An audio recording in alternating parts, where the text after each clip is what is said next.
তোমার নামে লেখা চিঠি কলমে নওরিন মুনতাহা হিয়া পর্ব ২৮ রোমান্টিক খুনসুটি। সময় রাত ১২টা। রাতের আকাশে তালুকদার বাড়ির সকলে এখন ঘুমে আচ্ছন্ন রয়েছে। রাত প্রায় ১২টা বেজে গেছে। সম্পূর্ণ বাড়ি শান্ত। তালুকদার বাড়ির সকল বৃদ্ধ মহিলা ঘুমিয়ে পড়েছে। সকলে ফজরের নামাজের জন্য উঠে যায়। কারণে তাড়াতাড়ি ঘুমিয়ে পড়েছে। বাড়ির এক রুমে ইনায়া আর অরণ্য পাশাপাশি অবস্থান করছে, যদিও তাদের মধ্যে বিশাল দূরত্ব রয়েছে। মধ্যরাতে হঠাৎ কারো কণ্ঠ শুনে ইনায়ার ঘুম ভেঙে যায়। চোখ খুলে উপলব্ধি করতে পারে অরণ্যর কণ্ঠ।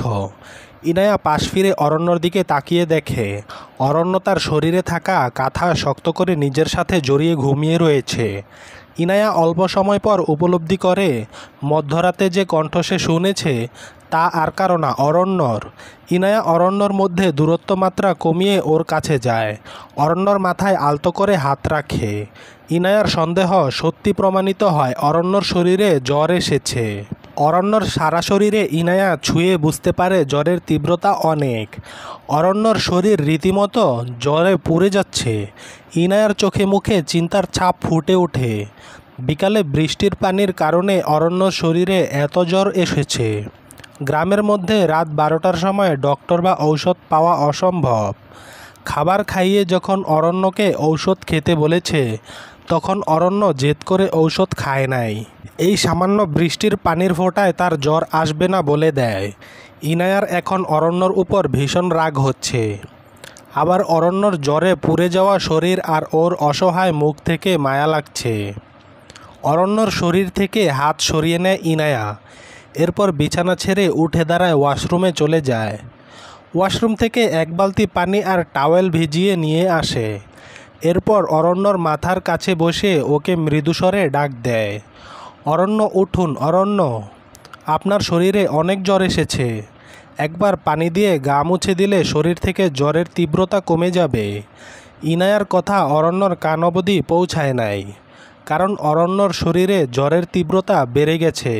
সে এখন অজ্ঞান। প্রায় ৫ মিনিট ইনায়া অরণ্যকে ডাকে, তবে অরণ্যর শরীরে কোনো রেসপন্স করে না। ইনায়া বাধ্য হয়ে অরণ্যর শরীরে পানি দিয়ে আলতো করে মুছিয়ে দিতে থাকে। অরণ্য হাত পা পানি দেওয়ার পর এইবার অরণ্যর শার্টের বাটনের উপর হাত দেয় ইনায়া। ইনায়া সংকোচ বোধ করে অরণ্যর শরীরে এমন করে টাচ করার জন্য, কিন্তু অরণ্যর অসুস্থতা আর জ্বরের তীব্রতার কাছে সে বাধ্য হয়। ইনায়া সযত্নে অরণ্যর শার্টের প্রথম বাটন খুলে। অরণ্য তার স্বামী, তাকে সামান্য স্পর্শ করার অধিকার রয়েছে ইনায়ার। তবুও তার মন থেকে সংকোচ আর ভয় কাটে নাই। ইনায়া কাঁপা কাঁপা হাতে অরণ্যর বুকের অংশ আবৃত করে। অরণ্যর বুকে অল্প অল্প পশম রয়েছে, যদিও তা ভীষণ সুন্দর। অরণ্যর বুক তাকে বড্ড আকর্ষণ করছে। ইনায়ার ইচ্ছে করছে এই বুকে তার ঠোঁট ছুঁয়ে দিতে, সারা জীবন স্বামীর বুকের মধ্যে অবস্থান করতে। তবে ইনায়া নিজের ইচ্ছা আর আবেগ নিয়ন্ত্রণ করে। সে বালতির পানি দিয়ে টাওয়েল ভিজিয়ে নেয়। এরপর সযত্নে অরণ্যর সারা শরীরে মুছে দেয়। অরণ্যর শরীরে ঠান্ডা অনুভব করে। জ্বরের মধ্যে শরীরে এমন ঠান্ডা অনুভূতি তার ভালো লাগছে। ইনায়া অরণ্যর দিকে তাকিয়ে দেখে। অরণ্যর এমন মায়াবী রূপ ইনায়া আগে কখনো খেয়াল করে নাই। একজন পুরুষকে জ্বরের মধ্যে যে এত সুন্দর লাগতে পারে তা ইনায়ার বোধহয় জানা ছিল না। ইনায়া ঠোঁটে মৃদু হাসি বজায় রেখে অরণ্যর মাথায় পানি দেয়। এরপর আবার ওয়াশরুমে চলে বালতি আর পানি রেখে আসে, তবে টাওয়েল পাশে থাকা টেবিলে রেখে দেয়। অরণ্যর শরীর অল্প উঁচু করে তার শরীর থেকে শার্ট সরিয়ে দেয়। জ্বরের মধ্যে যদি শরীরে কোনো জামাকাপড় না থাকে তাহলে জ্বরের তীব্রতা কমে যায়। ইনায়া অরণ্যর কপালে থাকা চুল সরিয়ে দেয়, তার মাথায় হাত বুলিয়ে দেয়। অরণ্যর শরীর এখন ভালো লাগছে। শরীরে শীতল ঠান্ডা অনুভব হচ্ছে। ইনায়া অরণ্যর কপালে চুল সরিয়ে সেখানে আলতো করে নিজের ঠোঁট ছুঁয়ে দেয়। আজ প্রথম কোনো পুরুষ মানুষকে কপালে তার ঠোঁট স্পর্শ করছে। প্রায় সারা রাত অরণ্যর সেবা যত্ন করে ইনায়া। প্রায় 10 মিনিট পর পর অরণ্যর শরীর মুছিয়ে দেওয়া, তার মাথায় পানি দেওয়া। ফজরের আজানের সময় অরণ্যর শরীরে জ্বর কমে যায়। আর সারা রাত নির্ঘুম থাকার কারণে ইনায়ার চোখে ঘুম এসে পড়ে। সকাল 9টা, চৌধুরী বাড়ি।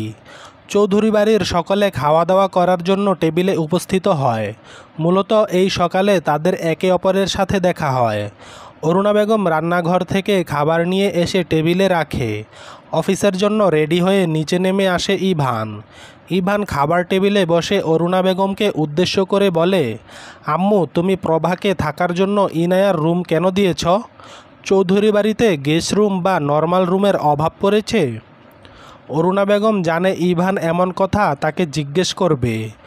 অরুণা বেগম বলে, প্রভা এই বাড়ির অতিথি, আর প্রভার আজ সকালে আসার কথা ছিল, কিন্তু ও তাড়াহুড়ো করে কালকে সকালে চলে এসেছে, যার জন্য কোনো ভালো রুমের আয়োজন করা হয়ে ওঠে নাই, যার জন্য ইনায়ার রুমে অল্প দিনের জন্য থাকবে ও। ইভান খাবার টেবিলে বসে মায়ের সাথে আর কোনো কথা বলে না। সে খাওয়া দাওয়া শেষ হলে অফিসের জন্য রওনা দেয়। চৌধুরী বাড়ির সামনে ইভানের গাড়ি দাঁড়িয়ে রয়েছে। বাড়ির সদর দরজা পার হয়ে ইভান গাড়িতে উঠে বসে। ড্রাইভার যখন গাড়ি ছাড়বে অফিসের উদ্দেশ্যে, তখন একজন মেয়ে এসে গাড়ির কাচের জানালায় নক করে। ইভান বিরক্ত করে কাচ সরিয়ে দেয়। সেখানে আর কেউ না, প্রভা ছিল। ইভান বলে, কি হয়েছে প্রভা? গাড়ির কাছে এমন শব্দ করছেন কেন? ইভানের কথার উত্তরে প্রভা বাচ্চাদের ন্যায় বলে ওঠে, সরি ইভান, আজকে বিরক্ত করার জন্য, কিন্তু আজকে আমি চৌধুরী কোম্পানি জয়েন করব। সকালে ঘুম থেকে উঠতে দেরি হয়ে যাওয়ার কারণে রেডি হতে দেরি হয়ে গেছে। যখন আপনি অফিসে যাবেন আর আমিও যাব, আমরা কি একসাথে যেতে পারি? প্রভার কথা শুনে ইভান যথেষ্ট বিরক্ত হয়। ছোটবেলা থেকে মেয়েদের থেকে যথেষ্ট দূরত্ব অবলম্বন করে সে চলেছে। তবে ইভান প্রভার উত্তর না করতে পারবে না, কারণ প্রভা বাড়ির অতিথি। ইভান বলে, ওকে, গাড়িতে উঠে বসুন। ইভানের সম্মতি পেয়ে প্রভা গাড়িতে উঠে বসে। ড্রাইভার গাড়ি চালানো শুরু করে। ইভান আর প্রভা দুইজনে নীরব। তবে প্রভার চোখে মুখে এখনও ঘুম রয়েছে। বিদেশে তার এত সকালে ঘুম থেকে ওঠার অভ্যেস নাই, যার জন্য প্রভা গাড়িতে হেলান দিয়ে চোখ বন্ধ করে ঘুম কাটানোর চেষ্টা করে। প্রায় 10 মিনিট পর ইভান খেয়াল করে প্রভা ঘুমিয়ে পড়েছে, তবে তার মাথা গাড়ির ঝাঁকুনির কারণ পড়ে যাচ্ছে। ইভান তার হাত দিয়ে প্রভার ঘুমন্ত মুখ ধরে ফেলে। এরপর এগিয়ে গিয়ে যায় প্রভার কাছে। ঘুমন্ত প্রভা তার মাথা রাখে ইভানের কাঁধে। ইভান প্রথমে বিরক্ত হয়, পরে প্রভার ঘুমন্ত মুখ দেখে শান্ত হয়ে যায়। বাচ্চা মেয়েদের মতো ঘুমিয়ে রয়েছে প্রভা। ইভান যা দেখে মৃদু হাসি দেয়। তালুকদার বাড়ি। সকালের মিষ্টি রোদ অরণ্যর চোখে পড়ে। অরণ্য ঘুম ভেঙে যায়। চোখ খুলে তার মাথা ব্যথা করছে। অরণ্য টেবিলে ঘড়ির দিকে তাকিয়ে দেখে সকাল 9টা বেজে গেছে। অরণ্য যখন বিছানা ছেড়ে উঠতে যাবে, তখন তার চোখ যায় তার বুকে ঘুমিয়ে থাকা ইনায়ার দিকে। অরণ্যর বুক জুড়ে ইনায়ার দখল রয়েছে। অরণ্য প্রথমে অবাক হয়, কারণ তার শরীরের শার্ট না থাকায়। পরে ঘরের মধ্যে মগ আর ভিজা টাওয়েল দেখে বুঝে যায় বৃষ্টির পানি শরীরে পড়ার কারণে তার জ্বর এসেছে। প্রায় অনেক সময় অরণ্য ইনায়ার ঘুমন্ত মুখের দিকে অপলক তাকিয়ে থাকে। এরপর ভাবে, যদি ইনায়া ঘুম থেকে উঠে তাদের দুজনকে এমন অবস্থায় দেখে, তাহলে অনেক লজ্জায় পড়ে যাবে। অরণ্য নিজের বুকের উপর থেকে ইনায়ার শরীর ধীরে ধীরে সরিয়ে দেওয়ার চেষ্টা করে, যার ফলে ইনায়ার ঘুম ভেঙে যায়। তবে সারা রাত জেগে থাকার কারণে সে ভীষণ টায়ার্ড, যার জন্য ইনায়ার বিরক্ত হয়ে বলে, ওম অরণ্য, কি করছেন? আর একটু ঘুমাতে দেন। এত তাড়াতাড়ি উঠে কি করব শুনি? ইনায়ার জবাব শুনে অরণ্য অবাক। তাহলে কি ইনায়া সজাগ থাকা অবস্থায় ইচ্ছা করে অরণ্যকে জড়িয়ে ধরেছে? অরণ্য বলে, ইনায়া, আপনি আমাকে জড়িয়ে ধরে ঘুমিয়ে আছেন।